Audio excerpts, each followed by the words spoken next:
Hi guys, in today's video I'm going to show you how you can create another account in X. So the first step you need to do is to open X application. So once you open X application, click on your profile picture on the top left, click on this three dot icon, and then you need to click on create a new account. So once you are here you have two options: continue with Google or create account. Click on create account, select your language. So I'm going to select English, click on next, and here you need to add your name, your phone number, your date of birth, and click on next. So I'm going to add name, phone number, and date of birth. So let me add a random date of birth. Okay,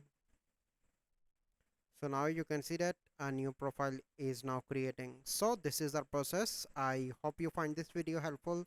If you find this video helpful, must like this video, subscribe to our YouTube channel for future videos. We'll see you in the next video. Thank you. Have a good day.